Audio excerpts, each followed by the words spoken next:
네, 안녕하십니까. 두 번째 시간 시작을 하겠습니다. 이번 시간에는 중독에 대한 이해와 치유에 대해서 이제 말씀을 드리려고 하거든요.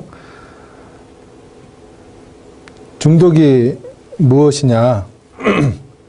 우리가 어떤 중독 물질이나 어떤 대상에 임박힌 상태를 이제 중독이라고 이야기하는 거죠. 임박힌 상태.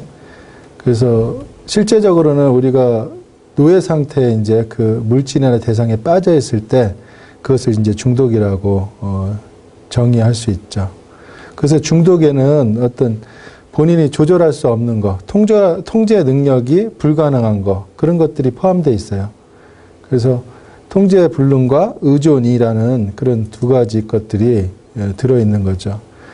그래서 DSM-4라는 그 미국 정신과 의학회에서 어떤 정신과적인 질환을 그 진단하고 통계내는 그 편람이 있거든요. 그래서 그 기준에 따르면 우리가 이런 중독 부분들이 이제 물질 의존에 이제 많이 포함되어 있고요. 그리고 아까도 얘기했듯이 충동 조절 장애에서도 도박 중독 같은 것은 조절 장애에 이제 포함되어 있죠. 그리고 성 중독 같은 거는 이제 성과 주체성 장애 안에 포함되어 있죠. 그래서 이제 물질 중독 안에는 예를 들어서 그 알코올 중독이라든지요. 그 다음에 약물 중독, 그 니코틴 중독, 그런 것들이 이제 주로 포함되어 있겠죠. 그 식이장애, 우리 탄수화물 중독 같은 거 많이 얘기하죠. 그런 것들은 또 식이장애 안에 포함되어 있죠. 그래서 중독이 이렇게 다 포함되어 있어요. 여러 군데에 펼쳐 있어요. 그러면 이 중독에 대한 어떤 오늘 이 시간에는 이해하는 거 그런 부분들 이제 좀 설명을 하려고 하거든요. 그럼 중독이 뭐냐? 물질 의존 같은 경우에 좀 더 행복한 삶을 살기 위해서 무엇인가에 지나치게 우리가 의존해서 사는 거, 기대어 사는 형상을 중독이라고 한다. 그래서 또 다른 중독의 다른 측면은 아까 얘기했듯이 통제 불능 상태라. 그래서 이분들이 왜 본인의 의지로 끊지 못하냐. 그것은 중독에 대해서 이제 일반인들의 이해가 부족하기 때문에 그렇게 이야기할 수 있는 거거든요. 중독이 된 상태에서는 본인이 스스로 그 중독 물질이나 대상을 끊을 수가 없어요. 그게 특징이죠. 자기 자신이 조절을 할 수 없는 것이 중독의 특징이기 때문에 그런 부분에 대해서 우리 가족들이나 또 이 중독을 이렇게 관심을 갖고 있는 분들이 가장 중요하게 알아야 될 부분이 조절 능력의 상실이다. 그 부분이 가장 강조하고 싶은 부분이고요. 그리고 이 중독 물질이 한때에는 나한테 굉장히 행복감을 줬던 물질이라는 거죠. 그렇기 때문에 계속 중독되고 그 다음부터 과거에는 이제 나도 이 물질이나 대상에 대해서 조절 능력이 있었어요. 그렇기 때문에 이분들은 조절 망상을 갖고 살아가죠. 내가 환경이 좋아지면, 내가 뭔가 좋아지면 내가 어느 때든지 술은 끊을 수 있다. 어느 때든지 내가 도박도 끊을 수 있다. 하지만 지금은 내가 자녀들이 아니면 배우자가 내 뜻을 따라주지 않기 때문에 또 사회가 나를 소외당했기 때문에 그런 괴로움 때문에 내가 중독 물질에 그렇게 빠져 있다고 합리화시키는 거죠. 그래서 중독 이후엔 중독 대상이 어떻게 돼요? 자신을 통제하고 자신의 삶을 파괴시키는 거죠. 그게 이제 중독이죠. 그래서 이제 중독의 어떤 그 장애를 보면은 크게 물질 남용 상태하고 의존 상태가 있어요. 남용 상태가 좀 경한 거고요. 의존 상태가 더 중한 거죠. 병으로 따지면. 남용 상태는 뭐냐? 우리가 술을 먹고 결근을 해요. 되게 이제 중독이 될 때 뭐 금요일 날까지 근무하잖아요. 그러면 금요일 날 일이 딱 끝나자마자 이제 약속을 정해서 금, 토 그렇게 술을 마셔요. 일요일까지 이제 마신다든지 그게 이제 점점 늘어나면 월요일 날도 결근을 하게 되죠. 그러면서 사회적 기능에 장애가 일어나고요. 또 술을 마시면은 꼭 음주운전을 해요. 음주운전. 예? 그러면서 이제 음주 그 사고를 낸다든지 아니면 걸린다든지 그런 문제들, 사회적 어떤 문제들이 야기가 되고요. 그 다음에는 다툼이 생겨요. 꼭 술 먹으면 서운한 게 생각이 나가지고 멱살을 잡고 싸우고, 예? 필름이 끊기고, 그러면서 이제 다음부터는 절대로 안 먹어야지. 그럼 며칠을 안 먹어요, 또. 그런 것들이 이제 남용의 상태죠. 근데 의존의 상태에 접어들면은 이제는 그런 것마저도 못해요. 계속 마셔야 돼요. 한 잔을 마시면 계속 마셔야 되는 상태가 되고요. 그리고 옛날에 어떤 해방감을 위해서 또 고통을 잊기 위해서 그렇게 술을 마시는 어떤 동기가 있잖아요. 그런 것들을 얻기 위해서는 옛날에 소주 한 병만 마셨으면 그것이 만족이 됐는데 이제 2병, 3병 마셔야지 그런 어떤 해방감을 느낄 수 있다는 거예요. 그게 내성이에요. 그리고 술을 안 마셨을 때는 신체적인 금단 증상과 심리적인 금단 증상이 생기죠. 손이 떨린다든지, 예? 그리고 어떤 분은 끊을 때 간질 발작이 일어난다든지, 귀에 환청 같은 게 들린다든지, 그리고 환촉이라고 그래서 벌레가 여기 뱀 같은 것이 막 기어다닌다든지. 그래서 저 같은 경우는 어떤 분이 이 손을 파갖고 온 적이 있어요. 왜냐하면 여기 뱀이 여기 들어간다고 해서 파갖고 들어오고, 그리고 아까 망상 얘기했잖아요. 추종 망상처럼 누가 이제 칼을 들고 쫓아온다고 그래가지고 막 베란다에서 뛰어내리려고 그러고. 그러니까 알코올성 정신병 상태가 될 수 있어요. 금단 증상으로. 일시적인 건 일시적이지만 그것을 정신병까지라고 얘기는 하지 않거든요. 그게 망상이나 환청이 계속 지속됐을 때 그것을 알코올성 정신병이라고 해요. 대부분의 사람들은 금단 증상으로 일주일에서 2주일 후면은 그런 어떤 정신적인 증상들은 해소가 되죠. 그리고 항상 심리적 의존이 돼 있기 때문에 저녁 때 되면은 술 약속이 없으면 불안해지고요. 짜증이 나고 꼭 술을 마셔야 돼요. 심리적으로. 그래서 그런 금단 증상까지 있는 것을 우리가 의존 상태라고 하죠. 그래서 남용 상태와 의존 상태를 합쳐서 우리가 중독이라고 얘기를 하는 거죠. 그렇다면 중독의 유형이 어떤 게 있냐? 우리가 음식물 같은 거 먹는 것들은 물질이잖아요. 그렇죠? 그것은 물질 중독이라고 한단 말이죠. 여기 뭐 다 쓰진 않았는데 알코올이라든지 무슨 마약이라든지 아니면 뭐 허가된 안정제 있잖아요. 진정제 같은 거, 예? 감기약 같은 거. 그런 여러 가지 그런 감기약 같은 성분에 이렇게 각성작용이 있는 중추신경 흥분제 같은 것들이 들어있을 수 있거든요. 그런 약이라든지 수면제라든지 그리고 음식 중독도 여기에 포함되고요. 여기에 뭐 카페인 중독 같은 거, 니코틴 중독 그런 것들이 다 물질에 중독되어 있는 거잖아요. 그래서 이제 이것을 물질 중독이라고 하고요. 그 다음에는 어떤 연애 감정을 느끼는 거.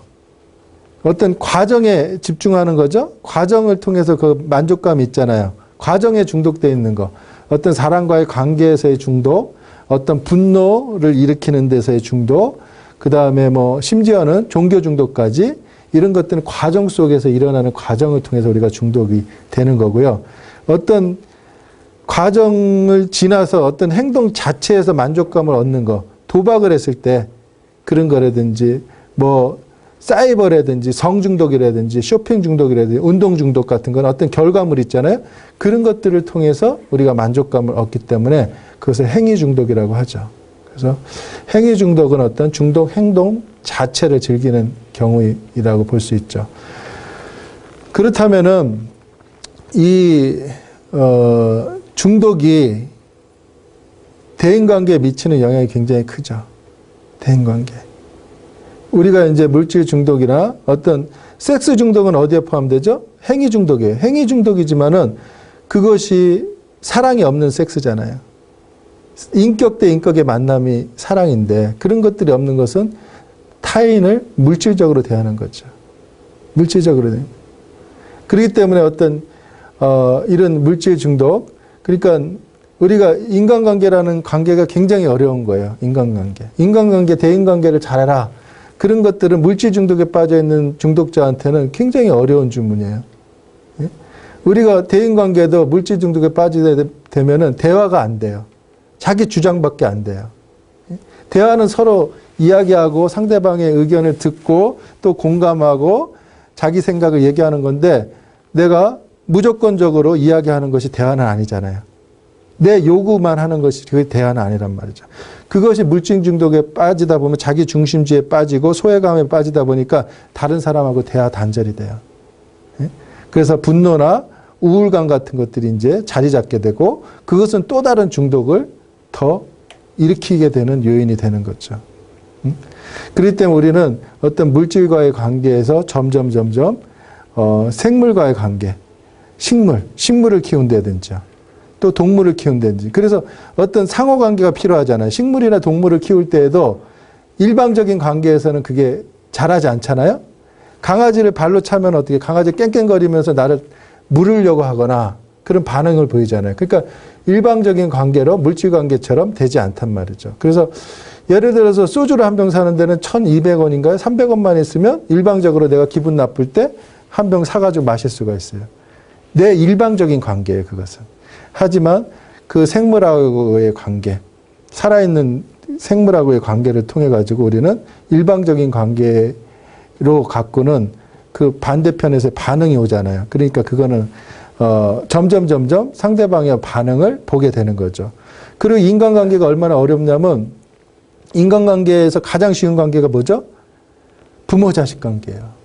부모-자식 관계는 일방적이잖아요. 내가 실수하더라도 부모님이 너가 그렇게 이해해 주시잖아요. 그러니까 그거는 관계를 끊어지지가 않아요. 부모-자식 관계는. 하지만 우리가 부부 사이도 우리가 정이 식고 사랑이 식으면 금방 이혼하는 부부들이 굉장히 많잖아요. 3명 중에 1명이 요새 이혼하잖아요. 더 증가됐을 거예요, 아마.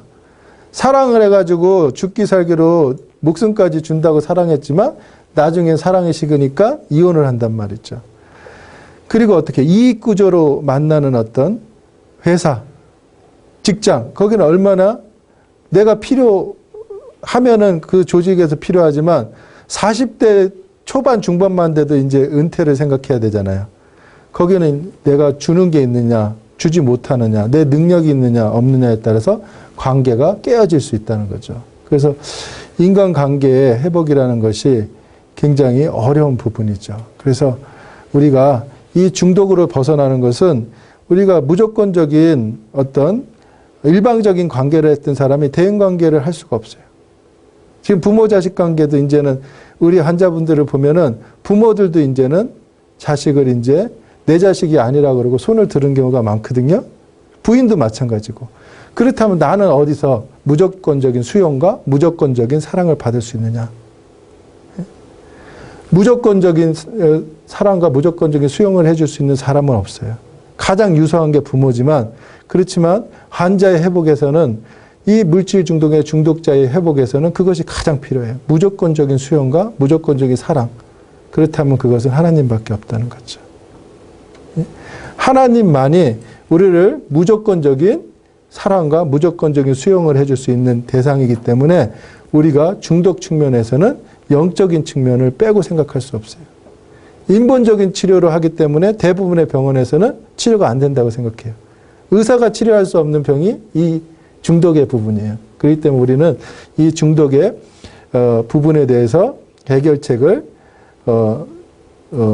이번 시간에 한번 후반부에는 이야기할 계획이거든요. 그렇다면은 우리가 중독을 갖는 분들이 왜 중독에 잘 빠지게 되는가? 이분들이 3가지 영역에서 불만과 갈등이 있다는 거죠. 자신이 하는 일이 마음에 들지 않아요. 그 다음에는 인간관계에서 외로움을 자꾸 느끼고 갈등을 경험하기 때문에 술로 의존하게 되는 거죠. 그 다음에 여가 생활에서도 할 일이 없고 심심하고 그땐 여가를 배운 적이 없어요. 우리나라 여가가 거의 없잖아요. 술 먹는 여가밖에 없어요, 되게. 직장 생활 끝나고 거의 여가가 뭐가 가장 쉬운 게 술이에요. 그렇지 않아요? 술이죠. 술하고 화투가 가장 큰 여가인데 그것이 다 중독을 일으키는 거라는 거죠. 그래서 그 부분을 대체할 무언가를 찾기 위해서 우리는 중독이 되는 거죠. 그래서 중독에 대한 이해를 돕기 위해서 제가 예전에 이제 경험했던 부분들을 이제 여러분한테 말씀을 드리면은요. 우리 환우분들이 이제 술을 끊고자 하는 마음을 갖지만 또 외출 외박을 나가면서 술을 절대 마시지 않고 돌아오겠다. 그런 약속을 해요. 하지만 다시 들어와서 그때 술을 마시고 들어오게 되거든요. 그런 것들이 이제 계속 반복이 돼요. 그래서 치료자들은 밑 빠진 독에 물 붓기 같은 느낌을 받을 때도 있고, 환자에 대해서, 또 환자에 대해서 거짓말장애로 이제 치부해 버릴 수가 있어요. 그렇기 때문에 많은 정신과 선생님들이 알코올 환자를, 또 중독 환자를 보고 싶어 하지 않아요. 그렇지만 우리가 조금만 더 생각해 본다면, 이런 분들이 왜 이런 약속들을 어길까 하는 것들에 대해서 이제 좀 생각을 해봤거든요. 왜 이분들이 사회와 가족으로부터 멸시와 천대를 받음에도 불구하고 술을 끊지 못한 이유는 무엇일까? 근데 제가 생각해 보니까 우리가 아는 것과 실천하는 것은 다르더라고요. 제가 이제 100kg가 넘는데 제가 다이어트를 하려고 굉장히 다이어트에 대해서 공부도 하고 그랬는데 아는 건 많아요. 근데 하루 이틀은 하는데 적게 먹고 운동하면은 이게 살이 빠지는데 그것을 계속하는 건 어려워요. 하루 이틀은 할 수 있어요. 그렇죠? 하지만 계속하기는 어려워요. 단주도 내가 하루 이틀은 할 수 있어요. 한 달은 할 수 있어요. 근데 이분들은 한 잔을 마시면 계속 마셔야 되는 분이기 때문에 평생 한다는 것은 어려움이 있다는 거죠. 그래서 우리가 아는 것과 실천하는 것은 다르다는 거죠. 그래서 중독임을 인정하고 단주하고 싶은 의지와 방법을 알더라도 술에 대한 조절 능력이 상실된 상태이므로 술을 지배할 수 있는 능력이 없죠. 그래서 지배를 당할 수밖에 없다는 거죠. 그리고 중독이 되면 더 이상 혼자만의 의지를 갖고 끊을 수 없는 상태가 돼요. 일단 한 잔의 술을 마시면은 예를 들어서 브레이크가 고장난 자동차처럼 계속 질주할 수밖에 없어요. 브레이크가 없기 때문에. 그러다가 이제 부딪히겠죠. 그렇기 때문에 이런 분들이 본인과 타인에게 상처를 남기고 병원에 입원해야지만이 술을 멈출 수 있는 상태에 들어가는 거죠. 그래서 예를 들어서 늪에 빠졌다고 이제 상상을 해보시죠. 늪에 빠졌는데 혼자의 힘으로 계속 안 가는 친구가 빠져나오려고 하더라도 힘을 쓰면 쓸수록 더 빠져들잖아요. 그런 것처럼 이 중독이라는 것이 내가 한만 끊으려고 노력한다고 해도 그 강박관념과 우울증이 더 심해지고 결국에는 이제 빠져나올 수 없죠. 그래서 가장 중요한 것이 뭐냐? 결국 자신의 무력함을 시인하는 것이 회복의 첫 번째 요소라는 거죠. 그래서 우리가 알코올 중독을 회복시키는 프로그램 중에 가장 많이 알려져 있는 것이 익명의 알코올 중독자라는 AA 모임에서 나온 12단계예요. 거기 1단계가 나는 알코올에 무력했으며 스스로 생활을 처리할 수 없었다는 거. 자기가 완전한 패배를 인정하는 것. 그것이 이제 회복의 싹이고 또 밑뿌리가 된다는 거죠. 그래서 중독은 인간의 의지력으로 벗어날 수 없는 강박관념을 일으키는 거죠. 그래서 내가 스스로 나를 고칠 수 없다는 것을 인정함으로 인해서 과대하고 전지전능한 자아에서 내려와서 그런 내 멋대로, 내 뜻대로, 내 중심적으로 살아온 삶을 발견하고 그것을 잘못된 삶을 회개하는 거죠. 그래서 성경에 이렇게 누가복음을 보니까 탕자의 비유가 마음에 많이 와닿았어요. 거기서 얘기한 것처럼 아버지에게 자기 몫을 받아가지고 아버지 품을 떠나서 내 멋대로 살다가 굶고 힘에 겨워 회개하고 아버지 품으로 돌아올 때 우리의 허물을 묻지 않고 반갑게 맞이하시는 아버지를 볼 때 내 자신이 할 수 없음을 인정할 때 전지전능한 위대하신 하나님께서 도움을 주실 거라는 믿음을 갖는 것이 회복의 굉장히 중요한 부분이죠. 그래서 2단계가 위대하신 신이라고 이제 표명을 했거든요. 근데 그것이 하나님이에요. 하나님이 나를 건전한 본정신으로 돌아오게 해줄 수 있다는 것을 믿는 거. 그게 2단계예요. 그 다음에 세 번째는 그 하나님한테 내 의지와 생명을 맡기는 단계. 주재권을, 내 삶의 주재권을 하나님께 맡기는 단계가 3단계예요. 그래서 중독의 치유에서 1, 2, 3단계를 자세히 보니까 그리스도인으로 복음이에요, 복음. 복음만이 치료라는 거죠, 복음만이. 그래서 그러면 좀 더 자세히 이야기한다면 왜 우리가 자꾸 중독이 돼서 중독에서 이제 벗어날 수가 없는가 그런 것들을 볼 때 영혼 육으로 이제 인간을 이제 나눌 때 보면은 육은 어디에 해당이 되느냐? 우리 본능이에요. 본능. 아까 욕구에 대해서 얘기했잖아요. 욕구. 식욕, 뭐 성욕, 뭐 수면욕 그런 욕구라는 거죠. 욕구, 육은. 그렇기 때문에 예를 들어서 배에 해당이 돼요. 배. 우리 배 있죠. 배. 배에 해당이 되고 혼은 우리의 지식이죠. 지식. 지식이고 그 배에서 선원에 해당이 돼요. 그리고 자동차에서는 운전사에 해당이 되는데 우리가 거듭나기 전에는 육을 뭐가 지배를 해요? 혼이 지배를 해요. 예? 그래서 그래도 이성을 갖고 있다, 지성이 있다는 것은 혼이 훈련이 되는 거예요. 혼은 교육을 통해서 이제 훈련이 되잖아요. 그 혼이 이제 혼을 지배하는 사람, 아, 저 사람 좀 인격적이다. 본능대로 사는 사람은, 육적인 사람은 뭐 자기가 내키는 대로 살잖아요. 막 육두문자도 쓰고 그 사람은 육적인 사람이죠. 하지만 그래도 고상하게 예? 인격적으로 한다 하는 사람이 혼을 잘 다스리는 사람, 그런 사람 정도를 인격적이라고 이야기하는데 그건 어떻게 해요? 편안할 땐 상관이 없어요. 우리가 평온할 때 배가 그 어떤 암초라든지 그런 것들을 안 만나고 그 파도 같은 것이 심하지 않을 때는 선원이 그냥 자동으로 움직일 수 있잖아요. 그렇죠? 자동으로 움직일 수 있어요. 하지만 위기 상황에 있을 때는 어떻게 해요? 선장이 필요한 것처럼. 우리가 인생을 살아가면서 위기에 접하는 경우가 참 많거든요. 근데 우리가 지금 문제가 없다고 생각하는 게 문제가 아니라는 거죠. 어느 상황에 종국에서는 선장이 없는 배는 난파될 수밖에 없는 거죠. 시간의 문제지 결국에는 난파될 수밖에 없는 거죠. 그래서 우리가 영적인 거듭남만이 우리 중독적인 부분들을 해결할 수 있죠. 중독에 걸리면은 혼으로 해결될 수가 없어요. 지식으로 해결할 수가 없어요. 예?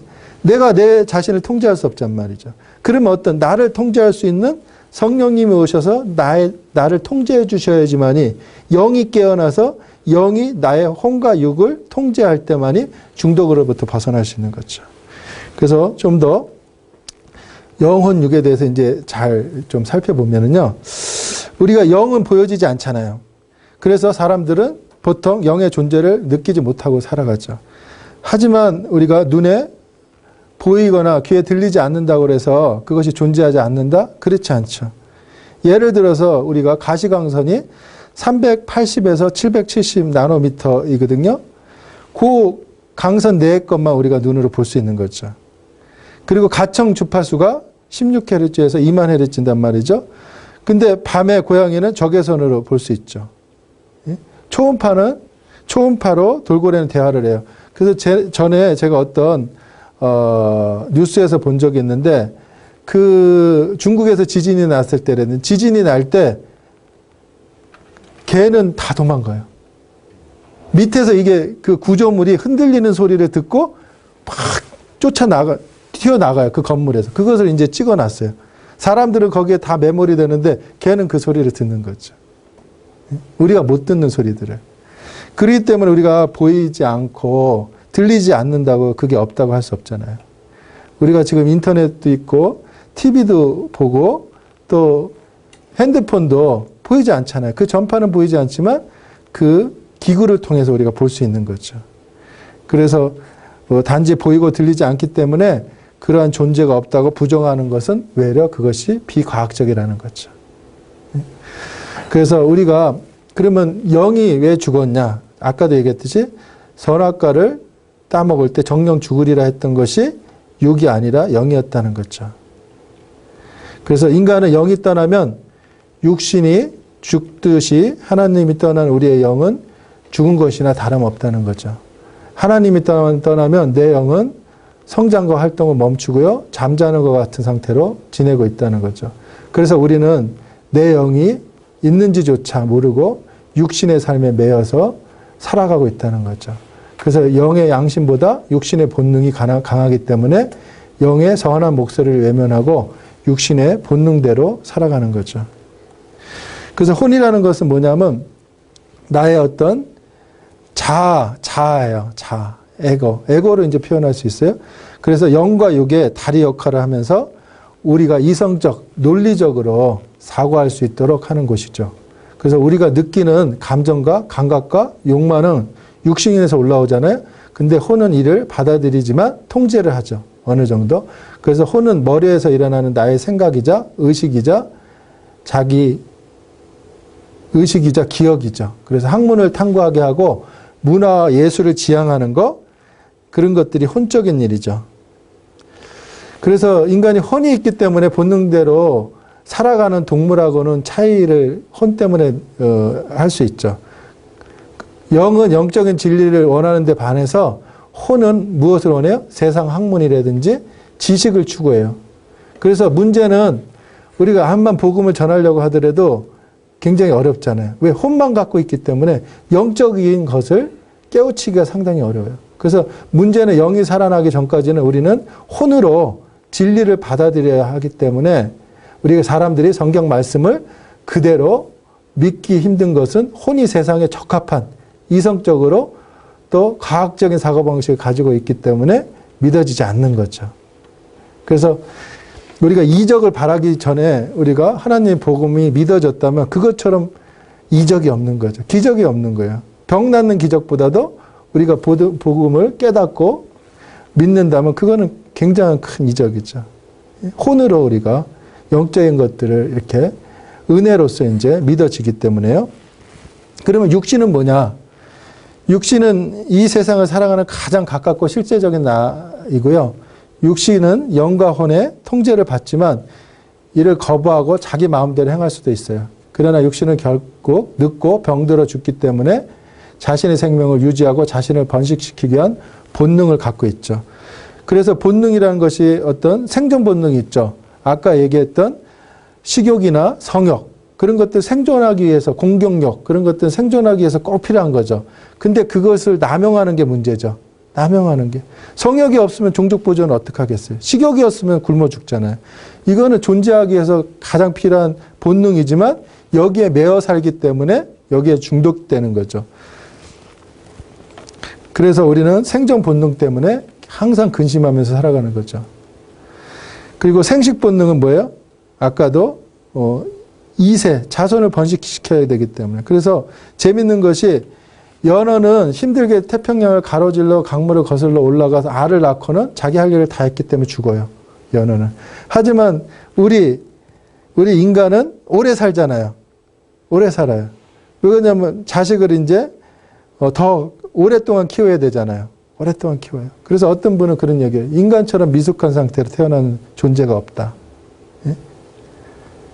인간은 직립보행을 하기 때문에 미숙한 상태로 태어날 수밖에 없는 존재라는 거죠. 너무 자기중심적이고. 그렇죠? 인간이 걷는데 얼마나 걸려요? 1년 이상 걸리잖아요. 가장 미숙한 상태로. 다른 동물들이 그렇게 오래 걸리는 동물이 있어요? 의존적인 동물이라는 거죠, 인간이. 인간만큼 의존적인 동물은 없어요. 우리가 잘난 척을 하고 있지만 굉장히 의존적인 동물이에요. 송아지나 그런 동물 같은 건 나자마자 이렇게 말 같은 건 나자마자 움직일걸요? 나자마자. 그리고 인간은 쾌락을 추구하는 본능을 갖고 있죠. 육신은 쾌락을 쫓아요. 근데 우리는 쾌락을 쫓으라고 감정을 표현하고 자극하고 있잖아요. 매스컴에서. 예? 자기 멋대로 살려고 자기 생각대로의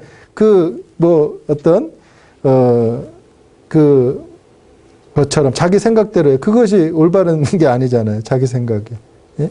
본능에 충실하라 그런 얘기처럼 우리는 지금 잘못된 세상에서 거기에 물들고 살아간다는 거죠. 예? 그렇기 때문에 우리가 여기에 그냥 가만히 안주해버리면 우리도 그 물에 같이 흘려내려갈 수밖에 없는 거죠. 그래서 육신은 감정을 자극하죠. 그래서 자극적인 것들을 자극해요. 뭐 공포 영화라든지, 뭐 코미디라든지, 또 파괴적인 어떤 게임이라든지 그런 것들이 이제 자극을 하죠. 그래서 예를 들어서 이제 실험을 해봤는데요. 뇌에 뇌에 전기장치를 해놓고 스위치를 뇌에다가 전기장치를 했어요. 그리고 자기가 발로 이제 스위치를 누르면 전기 자극이 오면은 뇌에 자극이 오면 도파민이 분비가 돼요. 우리가 중독에 빠지면 도파민이 분비가 돼요. 도파민이. 그래서 도파민이라는 건 내 기분을 엔도핀처럼 좋게 만들어요. 그래서 뇌 자극이 오니까 도파민 분비가 되니까 기분이 좋아지잖아요. 뇌 짜릿하면서 쾌감이 오니까 결국 쥐는 어떻게 해요? 자신이 죽을 때까지 계속 스위치를 눌러요. 쾌감 때문에. 우리 인생도 마찬가지라는 거죠. 중독에 빠지면 마찬가지라는 거죠. 인간도 쾌락을 위해서 모든 것을 희생하는데 며칠 동안 PC방에서 게임만 하다가 죽은 사람도 있고요. 그리고 아이를 그냥 방치해놔가지고 아이가 죽는 경우도 최근에도 있었잖아요. 그래서 우리는 뇌를 즐겁게 하기 위해서 산다고 해도 과언이 아닙니다. 우리의 육신은 감정이나 감각이나 약물로 뇌신경이 자극되고 도파민이 분비돼서 짜릿하고 황홀하고 기분 좋기를 원하는데 이를 쾌락을 추구하는 본능으로 살아간다는 거죠.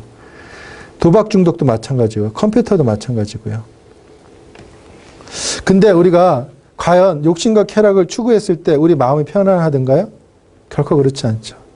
몸과 마음은 점점 황폐해지고 결국 얻은 것은 병들이고 또 죄악에 빠진 육신이라는 거죠. 그래서 남성은 중년이 돼서 사회적으로 이제 소외당하게 되잖아요.